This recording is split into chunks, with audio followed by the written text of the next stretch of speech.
बहुत शुक्रिया प्रियांशु भैया, तहे दिल से आपका शुक्रिया अदा करती हूँ। और सर्वप्रथम मैं जिस मंच पे आज खड़ी हूँ, उस मंच पे खड़े होके मैं अपने आप को गौरवान्वित महसूस कर रही हूँ, क्योंकि ये मंच जो है वो आसमान की बुलंदियों को छूने वाले लोगों के लिए नहीं बना है, आसमानों में रहने वाले लोगों के लिए नहीं बना है, बल्कि ये मंच उनके लिए है जो अपने ज़मीन से जुड़े हैं। इस जमीनी स्तर के लोगों के लिए बने इस मंच पे मैं आज यहाँ इस ज़मीन से जुड़ी होने के नाते अपने आप को सौभाग्यशाली समझती हूँ। और मैं सभी आयोजकों का, प्रियांशु भैया, शशांक जी, दत्तादा जी, इन सभी का हार्दिक, मैं कहूँगी मैं नतमस्तक हूँ उनके आगे कि उन्होंने आज मुझे ये मौका दिया कि मैं अपनी दिल की बातें या अपने पास मेरी जो भी जानकारियाँ हैं आप लोगों के साथ साझा करूँ। जब मैं यहाँ पे आई तो मुझे लगा मैं क्या बोलूँगी, क्योंकि मैं तो मनोवैज्ञानिक हूँ और मनोवैज्ञानिक के पास तो कोई और कला है नहीं। जैसा अभी यहाँ पे एक से बढ़कर एक लोगों ने पहले भी कलाएँ दिखाई हैं, आज भी दिखा रहे हैं और मेरे बाद भी दिखाए हैं। फिर मुझे याद आया, अच्छा मनोवैज्ञानिक हूँ तो बोलने की कला तो मेरे पास है। तो इस और बोलने की कला ही है जो मेरा ब्रेड एंड बटर है, मतलब मेरा दाना पानी मेरे बोलने से ही चलता है। तो मैं आज बोलने की कला से आपको कुछ ऐसी जानकारियाँ दूंगी जो आज के समय में हमारे लिए बहुत महत्वपूर्ण है। याद होगा बचपन में जब हम बीमार होते थे, या अभी भी बहुत जगह मैं देखती हूँ जब हम बीमार होते हैं, जैसे बुखार हो गया, काफ़ी टाइम से उतर नहीं रहा है, तो लोग गूगल पे बेस्ट से बेस्ट फिजिशियन ढूंढेंगे कि आसपास कौन सा सबसे अच्छा फिजिशियन है किसको मैं लेके जाऊं और जल्दी से इसकी बुखार जो है वो ठीक हो जाए।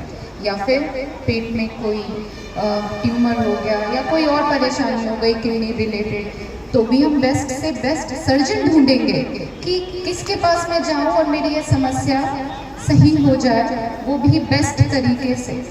लेकिन आप में से कितने लोग हैं जो मुझे आज ये बता पाएंगे कि कभी आप उदास हुए हैं, कभी आप परेशान हुए हैं, कभी आपने ज़िंदगी में लॉस का अनुभव किया हो, नकारात्मक सोच या भावनाओं से घिरे हो, तो आपने गूगल पे सर्च करा है कि बेस्ट से बेस्ट मनोवैज्ञानिक कौन है आपके आसपास?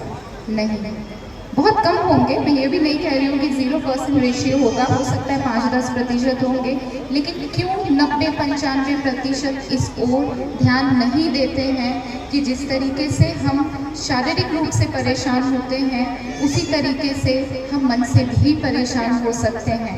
शारीरिक बीमारी सिर्फ बीमारी नहीं होती, बल्कि मन मिजाज में परिवर्तन होने से भी हम मानसिक परेशानियों से ग्रसित हो सकते हैं। अभी शुरू से हमें हमारे पूर्वजों ने नहीं बताया इन चीज़ों को नॉर्मलाइज करने के लिए कि बेटा हाँ, तुम्हें अगर मन में उलझन लग रही है तो तुम जाओ साइकोलॉजिस्ट से मिलो, साइकेट्रिस्ट से मिलो। आप क्या चाहते हैं कि हमारे आगे के जनरेशन को भी इन चीज़ों के बारे में जानकारी ना हो? आपने कोरोना काल में देखा है ना, जैसे फिजिकल इम्यूनिटी ने लोगों को कोरोना से लड़ने में काबिल बनाया है, वैसे ही साइकोलॉजिकल इम्यूनिटी ने भी हमें इम्यून किया है कि हाँ, हम कोरोना से लड़ें और इसी इम्यूनिटी के साथ हमने कोरोना पे विजय भी पाई है।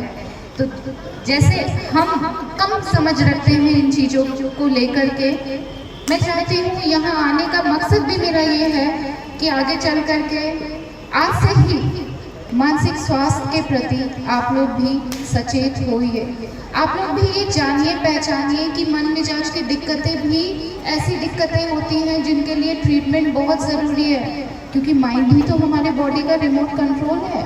और अगर रिमोट कंट्रोल की बैटरी में दिक्कत आती है तो क्या बॉडी फंक्शन करेगा? जैसे इस माइक में अगर बैटरी खराब हो तो ये माइक भी काम नहीं करेगा। उसी तरीके से अगर हमारे माइंड में दिक्कत हो रही है तो फिर पूरा बॉडी भी फंक्शन नहीं करेगा।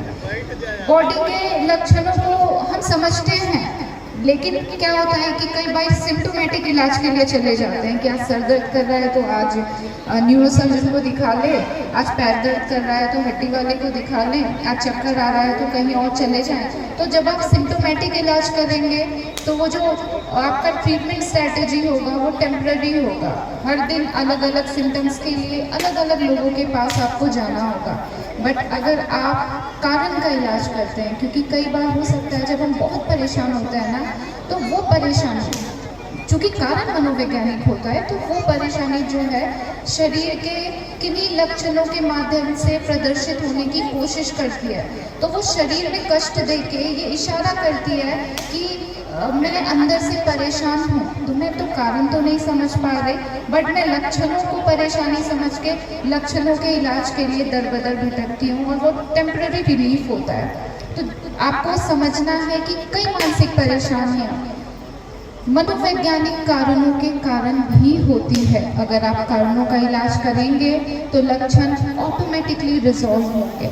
फिर आपको अलग अलग लोगों के पास, अलग अलग विशेषज्ञों के पास जाने की आवश्यकता नहीं होगी। अगर हम अपने आसपास भी नज़र दौड़ाएं तो हम देखेंगे कई ऐसे लोग हैं हमारे पास जो कई उम्मीदें ले करके यहाँ पे आए हैं, उन्होंने स्टॉल लगाया है, आप लोगों से उम्मीद रख रहे हैं, पॉजिटिविटी की भावना उनके अंदर है, लेकिन किसी कार्यवश या किसी कारणवश उनकी उम्मीदें जो हैं खरी नहीं उतरती है उनके कसौटियों पर। तो हो सकता है ये सारी चीज़ें उनके मानसिक स्वास्थ्य को भी प्रभावित कर सकती है। तो ये एक एग्जाम्पल है। इसी तरीके से एग्ज़ाम में लोग प्रभावित होते हैं मानसिक स्वास्थ्य संबंधी परेशानियों से। घर परिवार में जो हमारे अपने नाते रिश्तेदार हैं, उनके बोलने का तरीका, उनके रहने सहने का तरीका, उनके व्यवहार का तरीका, या किसी चीज़ को प्रोत्साहित करने का तरीका, ये सब कहीं ना कहीं मानसिक स्वास्थ्य से जुड़ा होता है। तो मेरे आने का मकसद यही है, जहाँ मन है वहाँ मन की परेशानियाँ तो होगी ही, और जितनी जल्दी आप इन परेशानियों को जानेंगे, समझेंगे, इसका प्रोग्नोसिस मतलब ठीक होने का रेट उतना अच्छा और उतना ज़्यादा होगा। अगर आप देर करेंगे परेशानियां बढ़ती जाएगी, गंभीर होती जाएगी, और हो सकता है सालों लगे ठीक होने में। मेरे पास आज भी कई ऐसी बच्चियां आती हैं जिनको बेहोशी की समस्या हुई रहती है, या फिर बहुत टाइम से सर में दर्द होता है, या एकदम से चुप हो जाती है, बट उनके मम्मी पापा 1 साल 1.5 साल फिजिशियन के पास में इलाज करा के जब थक जाते हैं, अब उन्हें लगता है कोई होप नहीं है, तब वो मेरे पास में आते हैं कि हाँ इसको देखे क्या दिक्कत है। जब एक्चुअल उनको जानने पहचानने के बाद पता लगता है कि हाँ उनको डिप्रेशन है, तो मम्मी पापा ये कहते हैं कि अरे ये तो पढ़ाई ना करने का बहाना है। हमें ऐसे भी नहीं समझना है कि मानसिक परेशानियाँ बहाना होती हैं, क्योंकि मानसिक परेशानियों से जुड़ी चीज़ें भी वास्तविक है। जिनको इसका एक्सपोजर है, जिन्होंने ऐसे लोगों को देखा है, वो जानते हैं।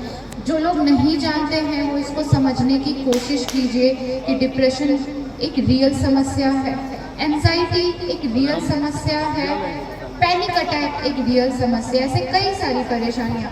सिंपल, अगर आप बहुत दिनों से उदास हैं, आपका किसी कार्य में मन नहीं लग रहा है, पहले आप जिन कार्यों में बहुत ज़्यादा इंटरेस्ट रखते थे, अब उन कार्यों में आपका बिल्कुल भी इंटरेस्ट चला गया है, आप शरीर में लो एनर्जी महसूस कर रहे हैं, आपको ऐसा लग रहा है कि तनाव से लड़ने की क्षमताओं में आपके अंदर कमी आ गई है, पहले से अपने आप को बहुत कम आंक रहे हैं, तो ये सब परेशानी मानसिक परेशानी की ओर इशारा करती है। और मानसिक परेशानियां भी मैं आपको बता दूं कि ये एज रिलेटेड होती है। बच्चों में परेशानियां अलग होती हैं, किशोरों में अलग होती हैं, और जो वयस्क होते हैं उनकी परेशानियां अलग होती हैं, तथा जो बुज़ुर्ग होते हैं उनकी समस्याएं भी अलग होती हैं। बुज़ुर्गों में आप देखेंगे भूलने की समस्या होती है, चिड़चिड़ेपन की समस्या होती है, या गुस्सा जल्दी आने की समस्या होती है।